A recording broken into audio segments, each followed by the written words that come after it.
नमस्कार प्यारे बच्चों, मैं महेश शर्मा और इस आज के लेक्चर में अपन पढ़ेंगे 11th का वेक्टर, 11th क्लास का सदिश। सदिश के अभी तक अपन ने 2 लेक्चर कंप्लीट कर लिए। लेक्चर फर्स्ट में अपन ने देखा था कि सदिश होता क्या है और सदिश के प्रकार की अपन ने वहाँ पे बात की थी। लेक्चर नंबर सेकंड में हमने देखा था कि वेक्टर इन कार्टेशियन फॉर्म, कार्तीय निर्देशांक पद्धति में सदिश क्या होता है। उसके बाद कि सदिश का परिमाण मैग्नीट्यूड कैसे निकालते हैं या उसकी दिशा में या उसके समांतर इकाई सदिश कैसे निकालते हैं। उसके बाद मैंने पढ़ा था स्थिर सदिश क्या होता है, विस्थापन सदिश क्या होता है और किन्हीं 2 सदिशों के बीच कोण कैसे ज्ञात करते हैं। आज सदिश का वेक्टर का लेक्चर नंबर 3 है, जिसके अंदर हम बात करेंगे सदिश योग के नियम। जो आपका त्रिभुज नियम होता है, समांतर चतुर्भुज नियम होता है और बहुभुज नियम होता है। ट्राइंगल लो, पैरेललोग्राम लो एंड पॉलीगन लो, इनकी अपन बात यहाँ पे करेंगे।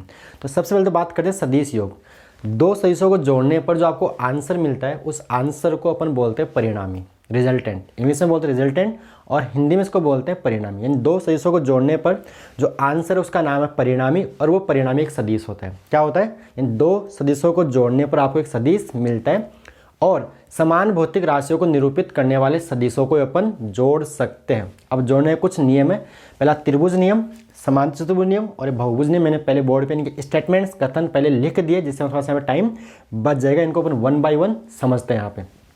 तो बात करते हैं त्रिभुज नियम। तो त्रिभुज नियम स्टेटमेंट लिखा है, इसको अपन बाद में पढ़ेंगे, समझते होता क्या। देखिए मान लीजिए आपके पास 2 सदिश है कि मान लो आपके पास एक सदिश है ये पी वेक्टर और मान लो आपके पास एक सदिश है क्यू वेक्टर। ऐसा मैंने मान लिया कि क्यू वेक्टर क्यू सदिश है और आपको इनको जोड़ना है। क्या करना है? इन दोनों को ट्राइंगल लॉ से जोड़ना है। तो क्या करो आप इन 2 सदिशों को त्रिभुज की 2 क्रमागत भुजाओं द्वारा दिखा दो। जैसे फॉर एग्जांपल ये मैंने पी वेक्टर को यहाँ पे ऐसे इसको खिसका सकते हैं, ऐसा अलाउ है कि किसी सदिश को उसके खुद के समांतर विस्थापित किया जा सकता है। तो मैंने क्या किया, इस पी वेक्टर को ऐसे खिसका लिया, ये पी वेक्टर। अब क्यू वेक्टर को जोड़ना है। तो क्या करना है, इसको जोड़ने के लिए इसके हेड को इसके टेल से जोड़ना है। यानी दूसरे का, पहले का हेड और दूसरे का टेल। ये जानते हैं इसको हेड बोलते हैं, इसको टेल बोलते हैं। हिंदी में इसको शीर्ष बोलते हैं, इसको पूंछ बोलते हैं। तो क्या करो आप इसको यहाँ से खिसका के इसको यहाँ पे ले आइए। यानी मैंने क्या किया, इसको यहाँ ले आया। तो ये देखिए एक तरह से बन रहा है त्रिभुज की 2 भुजाएं, त्रिभुज की 2 भुजाएं। अब होगा क्या, तो त्रिभुज की तीसरी भुजा होगी वो उल्टे क्रम में इन दोनों के परिणामी को व्यक्त करती है। उल्टे क्रम में देखिए कैसे कि ये जा रहा है, देखो एक तरह से यूं यूं, यानी एक तरह से एंटी क्लॉकवाइज घड़ी का उल्टा। तो आर ये पी वेक्टर, ये क्यू वेक्टर, तो इसको बोलते हैं resultant. R for resultant vector, परिणामी सदिश। तो होगा क्या, इन दोनों का योग, इन दोनों का सदिश योग इस सदिश के बराबर। इन दोनों का योग नहीं, इन दोनों का सदिश योग, यानी परिमाण और दिशा, इन दोनों का सदिश योग इसके बराबर होता है। यानी आप बोल सकते हो कि जो आर वेक्टर है, जो आर वेक्टर है वो बराबर होगा किसके, P vector plus Q vector के। रिजल्टेंट बराबर होगा आर सदिश बराबर है इन दोनों के सदिश योग के बराबर। और यहाँ पर क्या करते हैं, पहले का हेड, पहले की शीर्ष को जोड़ते हैं दूसरे की टेल से, दूसरे की पूंछ से। यूं जोड़ बोल दीजिए, पहले का दूसरे का टेल जोड़ना है पहले के हेड से। इसको ये एक तरह से हेड टेल मेथड का ही वर्जन आगे का। तो समझ में आ गया, यही सदिश योग का त्रिभुज नियम। अब मैंने यही लिख रखा है कि किन्हीं 2 सदिशों को, यहाँ पे लिखा है किन्हीं 2 सदिशों को परिमाण व दिशा में, किन्हीं 2 सदिशों को परिमाण व दिशा में त्रिभुज की 2 क्रमागत भुजाओं द्वारा, त्रिभुज की 2 क्रमागत भुजाओं द्वारा व्यक्त करे, दिखाए, रिप्रेजेंट करे। तो तीसरी भुजा, ये तीसरी भुजा उल्टे क्रम में, भाई पी इधर जा रहा है, क्यों इधर जा रहा है, ऐसे आना चाहिए था लेकिन ऐसे ना के कैसे जा रहा है, ऐसे उल्टे क्रम में इनके परिणामी सदिश के परिमाण को व्यक्त करती है। उल्टे में दिशा क्या हो गई, अपोजिट हो गई। यही ट्राइंगल लॉ होता है, यही त्रिभुज का नियम होता है। क्लियर?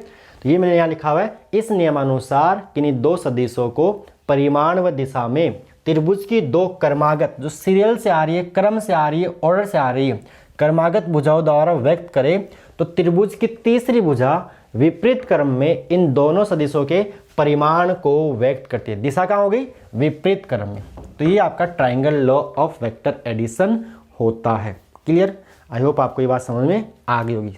ये किसका सकते हैं, इसको बोलते हैं सदिश का समांतर विस्थापन। यानी क्या करना है, पहले के हेड से जोड़ना दूसरे के टेल को। यानी सिंपल यू बोलिए, अगर ये इन दोनों का योग इसके बराबर होगा लेकिन उल्टे क्रम में, यानी ये प्लस ये बराबर ये, ये प्लस ये बराबर ये, लेकिन दिशा उल्टे। कैसे देखो, ये चल रहा है एंटी क्लॉकवाइज, घड़ी का उल्टा ऐसे, और आर आ रहा है इसके अपोजिट आ रहा है। तो ये होता है आपका सदिश योग का त्रिभुज नियम। अब आप इसको पॉज करके ये परिभाषा लिख के आप इसको नोट कर लीजिएगा। क्लियर है? आगे बात करते हैं अपन समांतर चतुर्भुज नियम की। इसको तो मैं करता हूँ रब यहाँ से, ट्राइंगल ऑफ क्लियर, हटा दे इसको यहाँ से। चलिए नेक्स्ट आपका सेकंड समांतर चतुर्भुज नियम, पैरेललोग्राम लॉ, इसको इंग्लिश में बोलते हैं पैरेललोग्राम लॉ, समांतर चतुर्भुज नियम। ये क्या होता है तो देखते हैं। नंबर सेकंड, इसका स्टेटमेंट यहाँ नीचे लिखा हुआ है, अपन इसको समझते होता क्या। तो सेकंड आपका हेडिंग आप लगा लीजिए, समांतर चतुर्भुज नियम, सदिश योग का समांतर चतुर्भुज नियम, या इसी को बोलते हैं अपन parallelogram law of vector addition. ये क्या होता है देखिए, अगर अपन दो सदिशों को परिमाण व दिशा में एक समांतर चतुर्भुज की दो आसन भुजाओं द्वारा, आसन भुजा यानी एडजेसेंट साइड द्वारा व्यक्त करे, तो इनके कटान बिंदु से होकर जाने वाला विकर्ण इनके परिणामी सदिश के परिमाण व दिशा को व्यक्त करता है।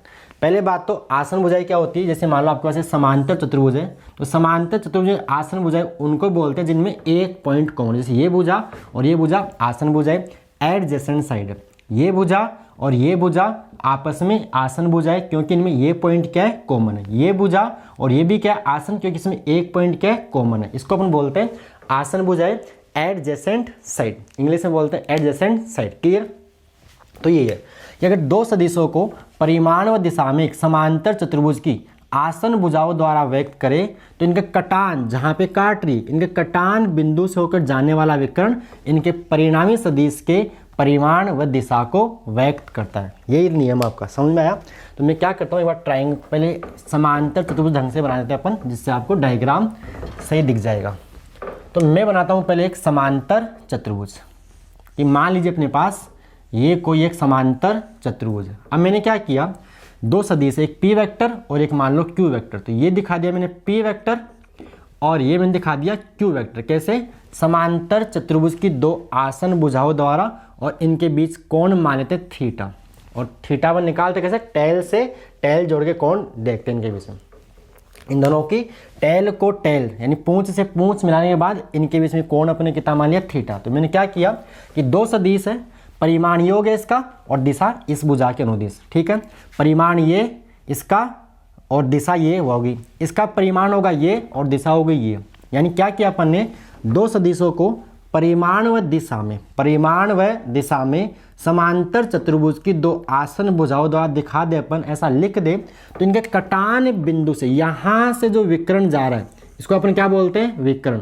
ये व्यक्त करता है इनके परिणामी सदिश के परिमाण व दिशा को, परिणामी सदिश के परिणाम व दिशा को। यानी यहाँ भी जो आर वेक्टर होगा वो होगा P vector plus Q vector के बराबर। आर वेक्टर किसके बराबर होगा, P vector plus Q vector के बराबर।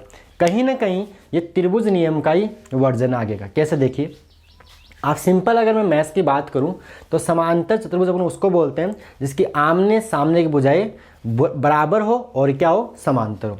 अगर ये क्यू वेक्टर है तो ये भी कितना होगा, आप क्यू वेक्टर होगा। तो अब देखिए त्रिभुज बन गया। अगर ये क्यू है तो ये भी क्या होगा, क्यू वेक्टर ही होगा ना, सदिश। अगर ये पी वेक्टर तो ये भी क्या होगा, पी वेक्टर ही होगा। सिंपल मैथ्स से समझ जाइए आप कि समांतर चतुर्भुज की आमने सामने की भुजाएं बराबर व समांतर होती है। अगर ये पी वेक्टर तो ये पी वेक्टर, समझाने के लिए बता रहा हूँ मैं आपको ऐसे। ये क्यू वेक्टर तो ये भी क्या होगा, क्यू वेक्टर। या यूँ समझ जाए, फिजिक्स के समझो तो इसको यहाँ से इसके समांतर विस्थापित कर लो ऐसे। क्लियर? अब इसको देखो, ये देखो ये क्या बन गया आपका, अगर मैं इसको ए बी सी डी बोल दूँ, ए बी सी डी, तो A B plus B C त्रिभुज, ए बी सी क्या बन रहा है, त्रिभुज। तो ये प्लस ये बराबर है, आ गया त्रिभुज नियम। ये प्लस ये बराबर, यानी कहीं ना कहीं त्रिभुज नियम है इसमें भी कहीं ना कहीं त्रिभुज नियम ही है। तो ये होता है आपका समांतर चतुर्भुज का नियम। यानी स्टेटमेंट यानी से लिखा हुआ है, आप लिख लीजिए पहले, पर ये स्टेटमेंट लिखे फिर डायग्राम ड्रॉ कर लेना आप। क्या लिखा हुआ है, इस नियमानुसार यानी दो सदिशों को परिमाण व दिशा में समांतर चतुर्भुज की दो आसन भुजाओं। अब आसन भुजाएं क्या होती है, समझ में आ गया कि जिनमें एक पॉइंट कॉमन हो। आसन भुजाओं द्वारा व्यक्त करें तो इनके कटान बिंदु से होकर जाने वाला विकर्ण इनके परिणामी सदिश के परिमाण व दिशा को, यानी ये इसका परिमाण है इतना और ये इसकी दिशा है, ये इतना तो इसका परिमाण है, यानी ये प्लस ये बराबर इसके बराबर, और ये इसकी क्या है दिशा। तो ये हो गया आपका सदिश योग का समांतर चतुर्भुज नियम। क्लियर। तीसरा नियम आता है बहुभुज नियम। यहाँ अपन जो फॉर्मूला होता है इसके हम बाद में बात करेंगे कैसे आता है, अभी अपन यहाँ केवल स्टेटमेंट्स की बात करें, इनके नियमों की बात करें। अपन यहाँ इसकी गणित की मैथ्स की बात यहाँ पे अभी नहीं कर रहे। ये फॉर्मूला कैसे आता है यानी इसका परिणामी निकालने का जो फॉर्मूला अपन नेक्स्ट लेक्चर में बात इसकी करेंगे। चलिए क्लियर यहाँ तक समांतर चतुर्भुज नियम क्लियर। तो ये आप डेफिनेशन नोट करके ये डायग्राम आप ड्रॉ कर लीजिएगा पॉज करके। क्लियर। चलिए आगे बात करते हैं बहुभुज नियम की। इसकी बात करते हैं सदिश योग का बहुभुज नियम, polygon law of vector addition. Polygon law of vector addition, polygon law of vector addition. तीसरी हेडिंग आप लगा लीजिए बहुभुज नियम। कौन सी है तीसरी हेडिंग अपने पास है बहुभुज नियम। बहुभुज नियम, सदिश योग का बहुभुज नियम। पूरा लिखो तो सदिश योग का बहुभुज नियम, polygon law of vector addition. Polygon law of vector addition ये क्या बोलता है तो देखते हैं कि अगर अपने पास दो से अधिक सदिश, दो भी त्रिभुज, बहुभुज क्या होता है पॉलीगन जिसमें बहुत सारी भुजाएं, यानी जो है यानी ऐसा भुज जिसमें से तीन या तीन से अधिक भुजाएं, उसे हम क्या बोलते हैं बहुभुज बोलते हैं। मैथ्स में हमने 8वीं 7वीं क्लास में पढ़ा बहुभुज, इसमें बहुत सारी भुजाएं उसे हम क्या बोलेंगे बहुभुज बोलते हैं। तो देखिए इधर कि अपने पास मान लो बहुत सारे सदिश, जैसे मान लीजिए अपने पास एक सदिश मान लो ए वेक्टर है, मान लीजिए कि एक आपके पास ए वेक्टर है, एक आपके पास मान लीजिए बी वेक्टर है, मान लीजिए से ये आपके पास बी वेक्टर है, मान लीजिए एक आपके पास सी वेक्टर है, और एक मान लीजिए आपके पास क्या मान लेते हैं अपने पास, एक मान लीजिए आपके पास डी वेक्टर है से। इन सबको आपको जोड़ना है, इन सब क्या करना है आपको जोड़ना है। तो क्या कीजिए देख इनको आप एक बहुभुज की क्रमागत भुजाओं द्वारा दिखा दो। ये मान लो ए वेक्टर, इसको यहाँ से किसका है अपन ने, ये मान लीजिए आपका बन जाएगा बी वेक्टर। ये जोड़ना कैसे यहाँ पे हेड से टेल। समांतर चतुर्भुज में कैसे जोड़ा था अपने, समांतर में समांतर चतुर्भुज जोड़ा था टेल से टेल, त्रिभुज में हेड से टेल। तो यहाँ भी हेड से टेल, जबकि समांतर चतुर्भुज में क्या जुड़े थे दोनों टेल से टेल जुड़े थे। याद है ना, ये देखो ये पी वेक्टर और ये क्यू वेक्टर, तो ये टेल से टेल जुड़ा था वहाँ पे, यहाँ हेड से टेल। जैसे मान लो ये आपका ए वेक्टर और ये आपका बी वेक्टर। फिर मैंने क्या किया यहाँ लाके सी वेक्टर को इसके दिशा में कोई चेंज किए बिना, परिमाण में कोई चेंज किए बिना यहाँ लाके इसको लगा दिया। जैसे मान लीजिए आपका सी वेक्टर, यह आपका सी वेक्टर और ये मान लीजिए आपका डी वेक्टर, डी वेक्टर। तो ये जो बहुभुज को भुजा बंद करेगी, ये बहुभुज को जो भुजा बंद करेगी वो इसके परिणामी सदिश के परिमाण और दिशा को, यानी ये होगा रिजल्टेंट। ये क्या होगा रिजल्टेंट, यानी जो आर वेक्टर यहाँ आएगा वो आर वेक्टर बराबर होगा वेक्टर सम सदिश योग A vector plus B vector plus C vector plus D vector के बराबर। यानी नियम समझ में आया कि किन्हीं दो से अधिक सदिशों को परिमाण व दिशा में किसी बहुभुज की क्रमागत भुजाओं द्वारा व्यक्त करें तो बहुभुज को बंद करने वाली भुजा विपरीत क्रम में इनके परिणामी सदिश के परिमाण को व्यक्त करती है। यानी ये प्लस ये प्लस ये प्लस ये बराबर होगा इसके बराबर। समझ में आ गया, यानी इन सबके सदिश योग के बराबर, इन सबके सदिश योग के बराबर होगा। तो ये होता है आपका बहुभुज नियम। देखते ये भी कहीं ना कहीं त्रिभुज नियम का ही वर्जन है आगे का। देखिए कैसे, अगर मैं इसको देखूं, अगर मैं इस सदिश की बात करूं तो ये बन गया त्रिभुज, ये बन गया त्रिभुज। तो ये क्या आएगा, ये होगा ए वेक्टर प्लस बी वेक्टर के बराबर होगा कि नहीं होगा। त्रिभुज नियम लगाओ, ये प्लस ये बराबर हो गया ये। अब देखिए ये बनाओ त्रिभुज, ये वाला त्रिभुज आप बनाओ, ये त्रिभुज क्या होगा, ये त्रिभुज होगा ये भुजा कितनी होगी, ये भुजा होगी ये प्लस ये, यानी A vector plus B vector plus C vector के बराबर। क्लियर। ये क्या होगी भाई, ये आ गई ये प्लस ये, कहाँ से त्रिभुज नियम से। अब मैं इस त्रिभुज को देखूँ, इस वाले कौन सा वाला, ये जो त्रिभुज है ये वाला, इसको देखें तो ये क्या होगा, ये बराबर होगा ये प्लस ये, और उल्टे क्रम में दिशा इसकी होगी ये वाली, ऐसे। फिर देखिए ये जो लास्ट त्रिभुज है ये वाला, कौन सा वाला, ये त्रिभुज, ये त्रिभुज, ये तो ये क्या होगा देखिए, ये प्लस ये बराबर क्या होगा ये, तो ये तो रिजल्टेंट है, ये तो आगे देखो यहाँ पे, ये लास्ट जो आर वेक्टर होगा वो क्या होगा, इसके और इसके सदिश योग के बराबर, तो ये आ गया आपका resultant vector A vector plus B vector plus C vector plus D vector के बराबर। तो ये भी कहीं ना कहीं एक तरह से त्रिभुज, इसमें बहुत सारे त्रिभुज नियम है, एक बार ये त्रिभुज, एक बार ये त्रिभुज और एक बार ये त्रिभुज, यानी कहीं ना कहीं त्रिभुज नियम का ही आगे का वर्जन है, इसको आगे त्रिभुज नियम का आगे बढ़ा लीजिए, ठीक है। तो ये समझ में आ गया, या इसका जो बात मैंने यहाँ बोली वो यहाँ पे लिखा हुआ है, क्या लिखा हुआ है, इस नियमानुसार दो से अधिक सदिशों को परिमाण व दिशा में एक खुले बहुभुज की क्रमागत भुजाओं द्वारा व्यक्त करें तो बहुभुज को बंद करने वाली भुजा विपरीत क्रम में इनके परिणामी सदिश के परिमाण को व्यक्त करती है। समझ में आ गया भाई, अरे ये प्लस ये प्लस ये प्लस ये बराबर होगा ये, लेकिन दिशा कर देनी है उल्टी। देखो ये कैसे चल रहा है, ये चल रहा है एंटी क्लॉकवाइज, घड़ी का उल्टा, तो इसको चलाना है क्लॉकवाइज यानी घड़ी की दिशा में।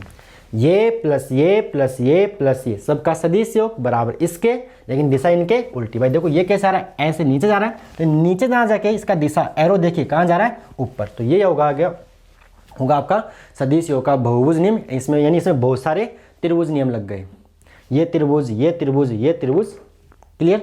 तो ये थे आपके सदिश योग के नियम। इसके बाद अपन करेंगे ये डेरिवेशन, ये फॉर्मूला कैसे आता है, दो सदिशों का परिमाण निकालने की गणितीय जो विधि है, आर क्या आता है, और जो tan अल्फा का फॉर्मूला में देखा होगा, tan अल्फा बराबर q sine theta upon p plus q cos theta, ये फॉर्मूले कैसे आते हैं इसको अपन करते हैं नेक्स्ट लेक्चर के अंदर। ओके प्यारे बच्चों, धन्यवाद।